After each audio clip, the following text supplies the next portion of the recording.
ओम नमो भगवते वासुदेवाय नमः। जय माता दी। दोस्तों, आप देख रहे हैं आपका अपना यूट्यूब चैनल व्रत त्योहार कथा। मैं हूं आपके साथ शिप्रा जायसवाल। दोस्तों, आज इस वीडियो में आपके साथ लेकर के आई हूं माँ आदि शक्ति दुर्गा के हर स्वरूप की महिमा है निराली। जानिए नौ देवी के बारे में। प्रत्येक वर्ष में 6 माह के अंतराल पर मुख्य 2 नवरात्रि आती है। अश्विन मास में शुक्ल पक्ष की प्रतिपदा से आरंभ होने वाली नवरात्रि को शारदीय नवरात्र कहा जाता है।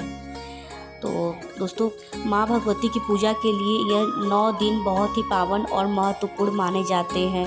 मान्यता है कि इस समय माँ दुर्गा पृथ्वी लोक पर विचरण करती हैं और अपने भक्तों की हर मनोकामना पूर्ण करती है। इन 9 दिनों तक भक्त माँ दुर्गा के 9 स्वरूपों का पूजन करते हैं। प्रथम दिन माँ शैलपुत्री, द्वितीय माँ ब्रह्मचारिणी, चतुर्थ माँ चंद्रघंटा, पंचम स्कंद माता, षष्ठम माँ कात्यायनी, सप्तम माँ कालरात्रि, अष्टम महागौरी, नवम माँ सिद्धिदात्री का पूजन किया जाता है। माँ के हर स्वरूप की अपनी एक अलग विशिष्टता और निराली महिमा है। शैलपुत्री के बारे में आपको बताते हैं। नवरात्रि के प्रथम दिन माँ शैलपुत्री का पूजन किया जाता है। ये माँ दुर्गा का प्रथम स्वरूप है। ये राजा हिमालय शैल की पुत्री हैं, इसी कारण ये शैलपुत्री कहलाती हैं। ये वृषभ पर विराजती हैं। इनके दाहिने हाथ में त्रिशूल तो बाएं हाथ में कमल धारण करती हैं। प्रथम दिन इनके पूजन से ही भक्त के 9 दिन की यात्रा आरंभ होती है। माँ ब्रह्मचारिणी। माँ दुर्गा के 9 स्वरूपों में माँ ब्रह्मचारिणी द्वितीय स्वरूप है। ब्रह्मचारिणी अर्थात तप का आचरण करने वाले इन्होंने भगवान शिव को पति रूप में प्राप्त करने के लिए कठोर तप किया था, इसीलिए ये ब्रह्मचारिणी कहलाई। माँ ब्रह्मचारिणी का स्वरूप अत्यंत ज्योतिमय है। इनके बाएं हाथ में कमंडल सुशोभित है, तो दाहिने में ये माला धारण करती हैं। इनकी उपासना से साधक को सदाचार संयम की प्राप्ति होती है। माँ चंद्रघंटा देवी के बारे में बताते हैं आपको। नवरात्र के तीसरे दिन माँ चंद्रघंटा का पूजन होता है। ये माँ दुर्गा की तृतीय शक्ति है। इनमें ब्रह्मा, विष्णु और महेश तीनों की शक्तियाँ समाहित हैं। इनके मस्तक पर अर्धचंद्र सुशोभित है, इसी कारण ये चंद्रघंटा कहलाती हैं। इनके घंटे की ध्वनि से सभी नकारात्मक शक्तियाँ दूर भाग जाती हैं। इनके रंग स्वर्ण के समान चमकीला है। ये सिंह पर विराजती है। माँ चंद्रघंटा का स्वरूप भक्तों के लिए अत्यंत कल्याणकारी होता है। अगला है कुष्मांडा माता। नवरात्र के चौथे दिन माँ दुर्गा की चतुर्थ स्वरूप कुष्मांडा माता की पूजा का विधान है। इनकी मंद हंसी से ही ब्रह्मांड का निर्माण होने के कारण इनका नाम कुष्मांडा पड़ा। धार्मिक ग्रंथों के अनुसार जब चारों ओर अंधकार ही अंधकार था, तब माँ की ऊर्जा से ही सृष्टि का सृजन हुआ था। माँ कुष्मांडा का 8 भुजाएं हैं। वे इनमें धनुष, बाण, कमल, अमृत, चक्र, गदा और कमंडल धारण करती हैं। माँ के 8वें हाथ में माला सुशोभित रहती है। ये भक्तों को भव सागर से पार उतारती है और उसे लौकिक परालौकिक उन्नति प्रदान करती है। अगला है स्कंद माता।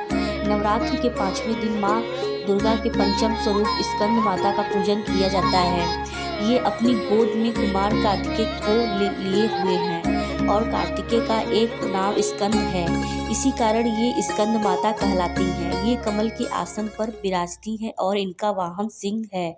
इनका स्वरूप स्नेहमय और मन को मोह लेने वाला है। इनकी 4 भुजाएं हैं। 2 भुजाओं में कमल सुशोभित है, तो वहीं एक हाथ वर मुद्रा में रहता है।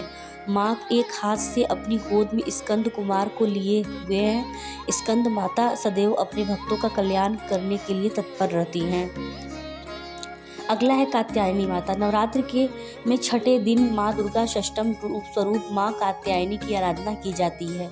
इन्होंने कात्यायन ऋषि की तपस्या से प्रसन्न होकर उनके घर पुत्री रूप में जन्म लिया था और ऋषि कात्यायन ने ही सर्वप्रथम इनका पूजन किया था, इसी कारण इनका नाम कात्यायनी पड़ा। माँ कात्यायनी का स्वरूप तेजमय और अत्यंत चमकीला है। इनकी 4 भुजाएं हैं। दाहिनी तरफ का ऊपर वाला हाथ अभयु मुद्रा में रहता है, तो वहीं नीचे वाला हाथ वर मुद्रा में है। बाईं ओर के ऊपर वाले हाथ में माँ तलवार धारण करती हैं, तो वहीं नीचे वाले हाथ में कमल सुशोभित है। सिंह माँ कात्यायनी का वाहन है। इनकी साधना से साथ को इस लोक में रहकर भी अलौकिक तेज प्राप्त होती है। कालरात्रि माता। माँ दुर्गा के सप्तम रूप स्वरूप को कालरात्रि कहा जाता है। नवरात्रि में सप्तमी तिथि को इन्हीं की पूजा अर्चना की जाती है। इनका स्वरूप देखने में प्रचंड है, लेकिन ये अपने भक्तों को सदैव शुभ फल प्रदान करती हैं, इसलिए इन्हें शुभकरी भी कहा जाता है। पौराणिक कथा के अनुसार रक्तबीज नामक राक्षस का संहार करने के लिए माँ ने ये भयानक रूप धारण किया था। इनकी पूजा करने से भक्त सभी तरह के भय से दूर हो जाता है। ये दुष्टों का विनाश करती हैं। अगला है महागौरी माता। माँ दुर्गा के 8वें स्वरूप को महागौरी कहा जाता है। दुर्गा अष्टमी के दिन माँ महागौरी की पूजा आराधना की जाती है। पौराणिक कथा के अनुसार इन्होंने भगवान शिव को पति के रूप में प्राप्त करने के लिए कठिन तपस्या की थी, जिसके कारण इनका शरीर काला पड़ गया था। भगवान शिव ने प्रसन्न होकर इन्हें गौरव प्रदान किया, इसीलिए ये महागौरी कहलाई। ये श्वेत वस्त्र और आभूषण धारण करती हैं, इसीलिए इन्हें श्वेतांबर धरा भी कहा जाता है। इनकी 4 भुजाएं हैं। दाहिनी ओर का ऊपर वाला हाथ अभय मुद्रा में रहता है, तो वहीं नीचे वाले हाथ में माँ त्रिशूल धारण करती है। बाईं ओर के ऊपर वाले हाथ में डमरू रहता है, तो नीचे वाला हाथ में मुद्रा में रहता है। इनकी पूजा से पूर्व संचित पाप कर्म भी नष्ट हो जाते हैं। ये अमोघ फलदायिनी हैं और भक्तों का कल्याण करती हैं। अगला है सिद्धिदात्री माता। नवरात्रि में 9वीं तिथि यानी अंतिम दिन माँ दुर्गा के 9वें स्वरूप का सिद्धिदात्री का पूजन किया जाता है। इनके नाम से ही पता चल जाता है कि सिद्धियों को प्रदान करने वाली इनकी पूजा में भक्त को सिद्धियों की प्राप्ति होती है।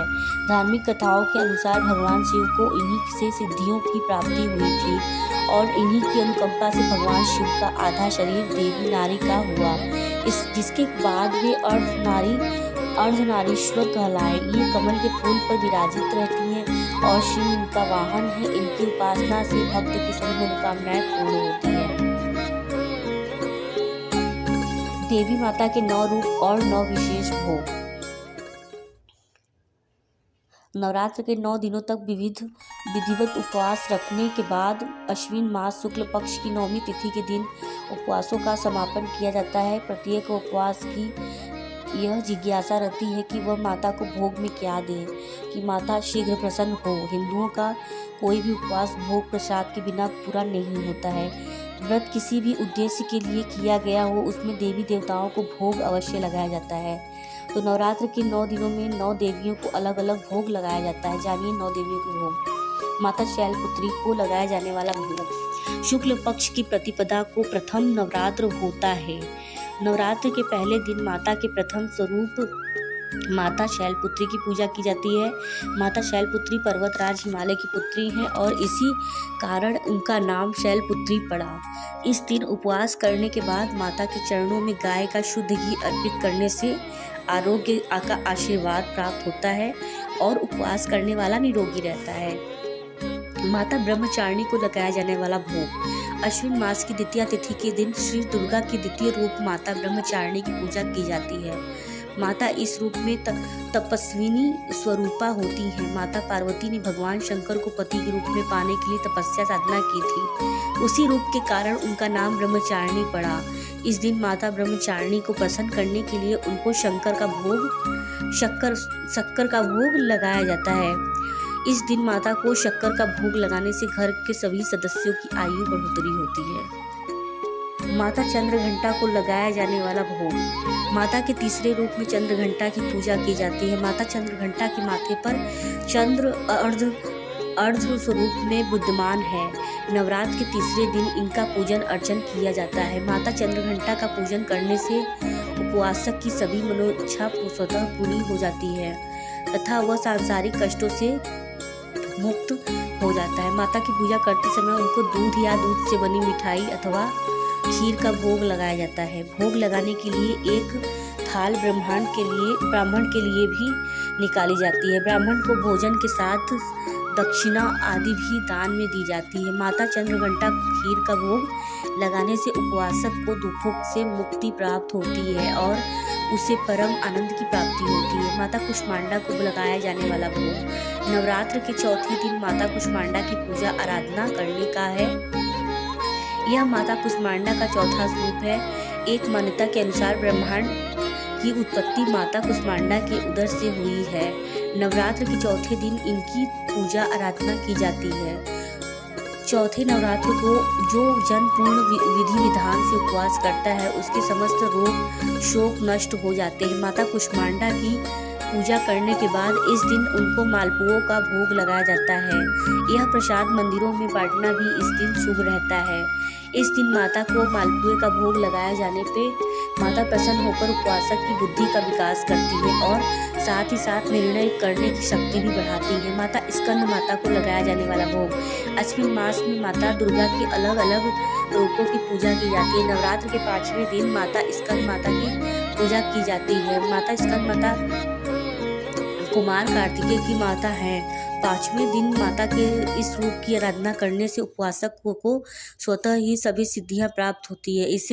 इस पूरे दिन उपवास करने के बाद माता को केले का भोग लगाया जाता है। इस दिन माता को केले का भोग लगाने से शरीर स्वस्थ रहता है। माता कात्यायनी को लगाया जाने वाला भोग। माता कात्यायनी माता दुर्गा का छठा रूप है। अश्विन मास की षष्ठी तिथि को माता के इस रूप से पूजा की जाती है। माता कात्यायनी ऋषि कात्यायन की पुत्री है। माता को अपनी तपस्या से प्रसन्न करने के बाद उनके यहाँ माता की ने पुत्री रूप में जन्म लिया, इसी कारण वे कात्यायनी कहलाई। नवरात्र के छठे दिन इनकी पूजा आराधना की जाती है। इस दिन माता को भोग में शहद दिया जाता है। माता कात्यायनी को शहद का भोग लगाने से उपवासक की आकर्षक शक्ति में वृद्धि होती है। माता कालरात्रि को लगाया जाने वाला भोग। सप्तमी तिथि में माता के कालरात्रि स्वरूप की पूजा आराधना की जाती है। ये माता काल अर्थात बुरी शक्तियों का नाश करने वाली हैं, इसीलिए इन्हें कालरात्रि के नाम से जाना जाता है। नवरात्र के 7वें दिन इनकी पूजा अर्चना की जाती है। इस दिन साधक को पूरे दिन का उपवास करने के बाद माता को गुड़ का भोग लगाया जाता है।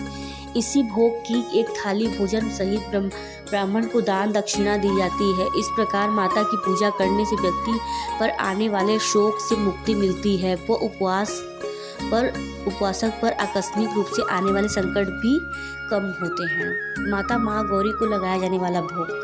श्री दुर्गा अष्टमी के दिन माता के 8वें रूप महागौरी की पूजा की जाती है। अपने गोरे रंग के कारण इनका नाम महागौरी पड़ा है।